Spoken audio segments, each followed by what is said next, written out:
Estudo Bíblico, Livro de Apocalipse.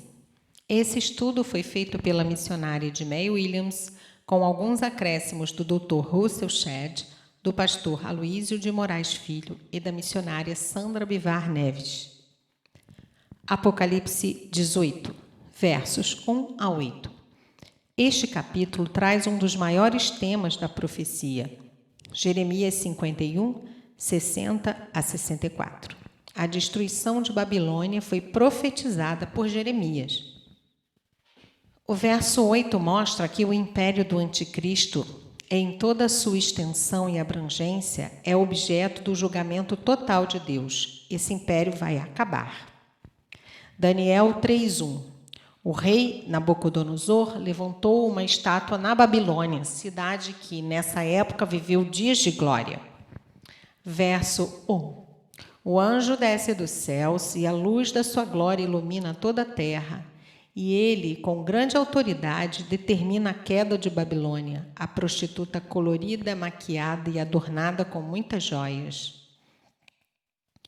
Sabemos que, na prática, as joias e as riquezas exercem grande fascínio sobre as pessoas. O mundo tem esse poder de exercer fascínio.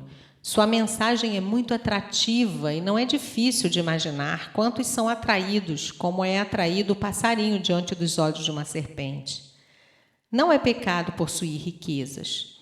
O problema é que, em volta das pessoas que possuem joias caríssimas, há pessoas que precisam de remédio, de alimento, de teto, de vestimentas, pois estão passando fome e todo tipo de necessidade.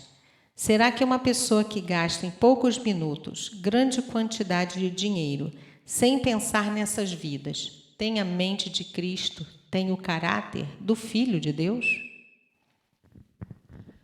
O verso 2 deste capítulo tem paralelo com Daniel 5, 24, 25 e 27, 28, que diz: pesado foste na balança e achado em falta. Dividido foi o teu reino e dado aos medos e aos persas. Não importa se os cristãos no mundo têm que lidar com a opressão totalitária e com a decadência do capitalismo. O que importa é manter a mente impregnada com a vitória conquistada por Cristo, na promessa que temos do nosso Pai, da certeza de vitória lá no final. Temos que olhar para o livro de Apocalipse como uma carta que Deus nos mandou para nos segurarmos em fé diante de todas as dificuldades, pois sabemos que a vitória é nossa em Cristo Jesus. Nem a besta, nem a meretriz tem poder maior que o de Deus, e o poder de Satanás é passageiro. Embora eles tenham aparência e se assentem sobre os montes, dando impressão de segurança e imutabilidade, um dia o seu domínio mundial perecerá. Só o reino de Deus é um reino inabalável e eterno. Hebreus 12, 28, 29. Por isso do céu veio uma voz dizendo para o povo de Deus, que ainda havia na terra, se retirasse da Babilônia para não ser cúmplice dela. Verso 4. É um aviso para não se cobrirem desses desejos, deste engano. O aviso é para sair e não se misturar com estes desejos, não se deixando enganar pelo ouro, pelas pérolas, pelas riquezas, pelo consumismo e materialismo. Isto tudo é passageiro, mas o reino de Deus é eterno. Babilônia não será destruída por um golpe vindo do céu, mas pelos reis da terra. Apocalipse 17, 16. Esta súbita destruição será causada, talvez, quem sabe, por uma deflagração atômica, cujo maior mal é o efeito radioativo. Os reis, os poderosos, as autoridades, os milionários, todos serão atormentados, temendo as consequências desta destruição. Versos 11, 19. Nesses versículos, há o maior lamento sobre a derrota da prostituta. E esse lamento vem dos mercadores, que são exatamente aqueles que se prostituíram com ela. Eles adoraram essa grande prostituta, ganharam tudo o que seus corações desejaram, mas agora não ficaram com nada. Não podem mais ganhar dinheiro, porque era um ganho de maneira ilícita.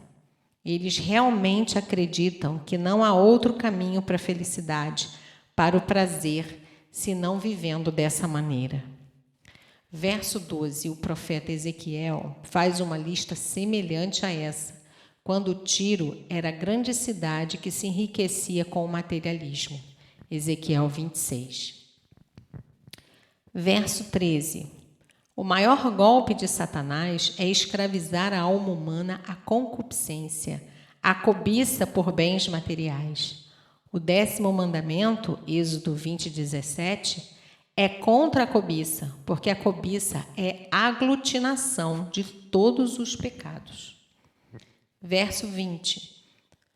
Os santos nos céus e na terra são conclamados a se rejubilar, pois a queda do império maligno é a justa retribuição de Deus sobre as forças mundanas que perseguiam os cristãos. É também o prelúdio do domínio universal do reinado de Cristo. Verso 21. O anjo disse que iria mostrar o final de Babilônia. Pegou uma pedra e atirou no mar e disse que iria afundar. O anjo está fazendo um ato profético nesta cena, mostrando a João como vai ser essa destruição. A Bíblia diz que depois da destruição tudo ficou calmo, porque houve um pavoroso silêncio. Versos 22 a 24. Quando a pedra se aquieta no fundo do mar, é como se a Babilônia nunca tivesse existido.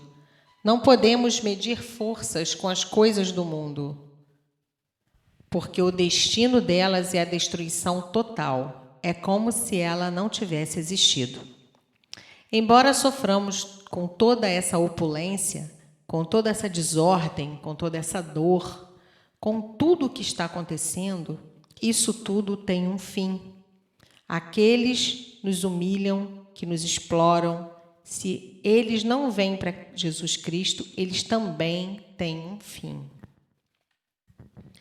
A disparidade é muito grande, a desigualdade e a dor são terríveis, e as pessoas estão sempre olhando para a grandiosidade das riquezas dessa terra, até mesmo os pobres, e vemos isso também, infelizmente, dentro da igreja.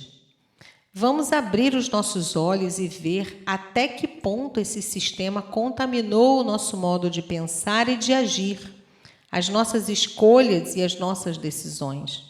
Até que ponto nos deixamos corromper pelo vírus da Babilônia? Até que ponto a trindade satânica, 666, está marcando a nossa testa? Pois a marca da besta nada mais é do que esse sistema babilônico impregnado em nossas mentes e corações. Temos que ir para o deserto para observarmos esse sistema mundial, que não pode ser o nosso sistema. Não podemos nos deixar contaminar pelas seduções mundanas para não sermos destruídos junto com ela. Ouçamos o conselho da voz que veio do céu. Retira-te dela, povo meu.